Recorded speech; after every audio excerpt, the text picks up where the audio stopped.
So you're thinking about HIFU for prostate cancer? Well, in this video, we will show you what HIFU, or high intensity focused ultrasound, is all about, as well as some issues concerning HIFU treatment. Welcome to Health Drum. I'm Dr. Bert Vorstman, a urological surgeon, and this channel is all about routine medical conditions, self-care, and cash pay healthcare options, so you can be informed and in control of your healthcare decision making. If this is your first time here and you want to learn all about routine medical conditions and self-care, go ahead and tap the subscribe button below. We get contacted by patients, employers, and providers regularly looking for ways to ease their healthcare burdens, so feel free to reach out with an email or hit the comment section below. So here's a summary of what we will review. So here we go, HIFU for prostate cancer. What are the healthcare recommendations? What does the prostate cancer label really mean? How reliable are prostate needle biopsies? What is the so-called ideal cancer for HIFU treatment? What are the potential complications of this treatment? And what are the risk rewards? However, before we get into it, we need to inform you about this disclaimer. The information provided by Health Drum is for educational and informational purposes only and is not a substitute for professional medical advice. Consult a licensed physician for medical advice, diagnosis, or treatment. Pause the video so you can read it and fully understand it. So when you get healthcare information or recommendations, you need to do your homework. You need to understand that most, if not all, healthcare is financially driven. That is to make money. Then you need to understand that a lot of the information being presented is about aligning this material in a way to trigger patient emotions and get you to buy in. For prostate cancer, this includes the shock value of the cancer label, often combined with optimistic sounding terms such as got it early, minimally invasive, low risk, focal, robotic, ideal, non-radiation, and so on and so on. But most importantly, you need to be aware that only meaningful healthcare information and recommendations are those supported by irrefutable and reproducible data. However, we already know that most published research is false, and that only about 11% of all medical treatments are of known benefit. Therefore, the terms standard of care, gold standard, FDA approved, and in the medical guidelines can be quite hollow. By the way, links to these various facts will be in the description below. So HIFU is done under an outpatient general anesthetic, and I've got a screenshot of a couple of bullet points here so it's easier for you to understand the technique. The ultrasound probe placed in the rectum serves two purposes. One is to take an ultrasound image of the prostate. It can't see the cancer. And two, to deliver the high-frequency ultrasound energy to burn and destroy the areas of cancer.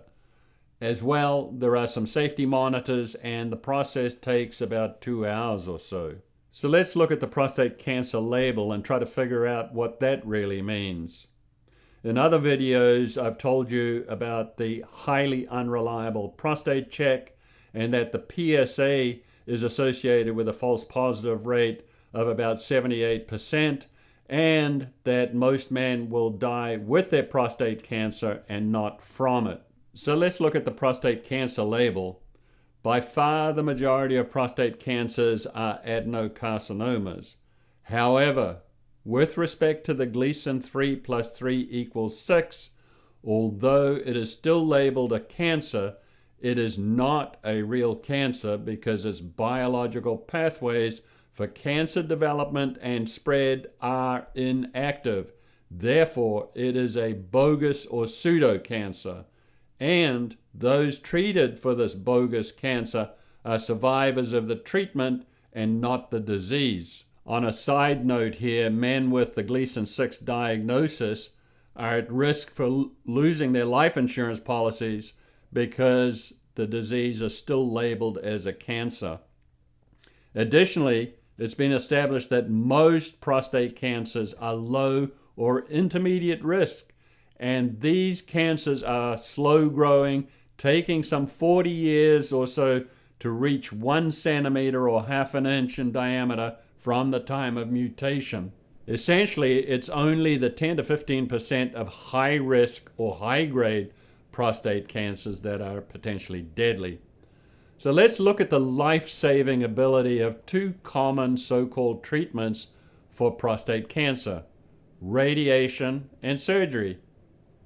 The results show that at 15 years, neither of these prostate cancer treatments, surgery or radiation, have shown any life-saving ability. Again, I'll put the relevant links to these studies in the description below. Now let's look at how your prostate cancer was likely diagnosed. In another video, I've discussed how the prostate needle biopsy is embarrassingly unscientific and risky. The common transrectal technique is highly unreliable and risky. The standard approach is to take 12 needle cores of prostate. This ultrasound-guided biopsy can't see the cancer, and the sampling is totally blind and random, with 2 cores taken from 6 various areas of the prostate. So how much of the prostate is actually sampled? If we measure the volume of the 12 needle cores against the volume of the prostate, only about 0.1% of the prostate is actually sampled. This means that your cancer is being managed on the basis of a 0.1% blind and random sampling of the prostate, meaning it leaves you clueless about the 99.9% rest of the prostate. There are other biopsy techniques such as fusion biopsies and the MRI-guided prostate needle biopsies, which I've discussed in other videos. These also have concerns. So now we've learned that the Gleason 6 is not a real cancer, that most low and intermediate risk cancers grow incredibly slowly, that the needle biopsy detection methods are risky and unreliable, and that at 15 years, there is no life-saving ability for either surgery or radiation. Let's look at what they consider to be ideal cancers for HIFU. So this is what physicians commonly recommend as being ideal cancers for HIFU. Slow-growing cancers located away from important areas such as the rectum and bladder sphincters, small to moderate in size prostates without other issues such as cysts or calcifications, and with the cancer ideally located in one area of the prostate, or if it's a multifocal cancer, has an index or main lesion. The problem here with these index lesions is that they initially were thought to contain the highest grade of cancer, but this has not been shown to be consistent, and that treating just the index lesion may allow incomplete treatment and cancer recurrence. So what are the potential complications and downsides of HIFU treatment for prostate cancer? Because of the heat generated by HIFU, there can be swelling of the prostate after treatment, and therefore patients are usually left with a catheter for several days. Otherwise, urinary retention and urinary tract infections could be possible. Other possible complications include erectile dysfunction or impotence, a urethral stricture, and if in the sphincter area, could be particularly problematic. And although uncommon, a rectal fistula or a hole between the prostate and the rectum is a major problem.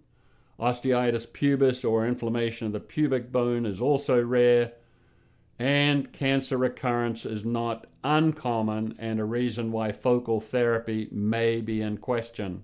So let's review the risk rewards for prostate cancer HIFU.